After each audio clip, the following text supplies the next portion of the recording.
নমস্কাৰ বন্ধু বান্ধৱীসকল, পুনৰ এবাৰ সকলোকে স্বাগতম জনাইছোঁ আন এটি জব ইনফৰ্মেটিভ ভিডিঅ'লৈ। আজি আপোনালোকৰ বাবে লৈ আহিছোঁ আন এটি জবৰ ইনফৰমেশ্যন। আৰু এই এডভাৰ্টাইজমেণ্টটো অসম গভৰ্ণমেণ্টৰ পৰা আহিছে, য'ত তেওঁলোকে প্ৰায় 1000তকৈও অধিকটা গ্ৰেড 3 টেকনিকেল পষ্টৰ বাবে আবেদন বিচাৰিছে। গতিকে ভিডিঅ'টি শেষলৈ চালে আপোনালোকে গম পাব কি কোৱালিফিকেশ্যন বিচাৰিছে, দৰমহা কিমান দিব, কেনেকৈ এপ্লাই কৰিব লাগিব, অল ডিটেইলছ আমি এই ভিডিঅ'টিত আলোচনা কৰিম। ইনফৰ্মেটিভ যেন পালে লাইক আৰু শ্বেয়াৰ কৰিবলৈ নাপাহৰিব। যদি চেনেলটো ছাবস্ক্ৰাইব কৰা নাই আজিয়ে কৰি ল'ব। এতিয়া এডভাৰ্টাইজমেণ্টখন আমি চাইছোঁ, আৰু এইখন মেইনলি যিটো মেডিকেল ডিপাৰ্টমেণ্টৰ পৰা আহিছে, আৰু www.dme.assam.gov.in এই ৱেবছাইটটোত আপোনালোকে অনলাইন যোগে আবেদন কৰিব লাগিব। অহা 29 নৱেম্বৰৰ পৰা ষ্টাৰ্ট হ'ব আৰু 9 ডিচেম্বৰলৈ সময় থাকিব। গ্ৰেড 3 পোষ্ট হয় আৰু টেকনিকেল পোষ্ট হয় গোটেইকেইটাই। আৰু ইয়াৰ posting different medical college and হস্পিটেলত হ'ব, লগতে ডেণ্টেল কলেজ আৰু নাৰ্ছিং কলেজ, আৰু লগতে পাৰামেডিকেল ইনষ্টিটিউটত হ'ব। অসম গভৰ্ণমেণ্টৰ আণ্ডাৰত যিবিলাক আছে তাত হ'ব। এতিয়া পষ্টকেইটা চাই গৈছোঁ।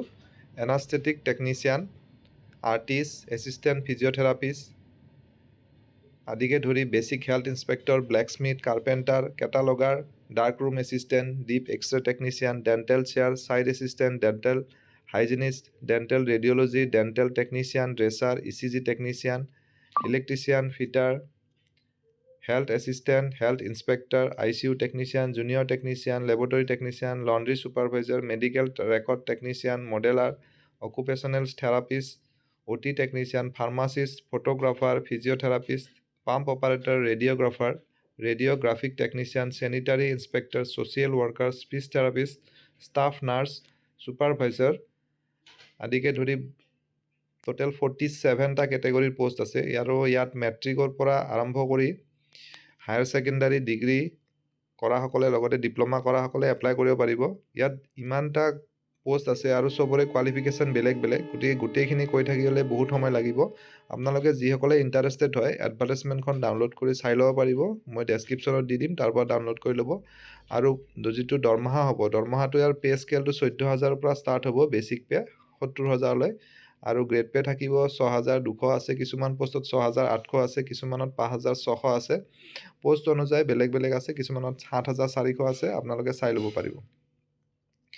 আৰু ইয়াত বাকী ডিটেইলছটো মই এতিয়া চাইছোঁ।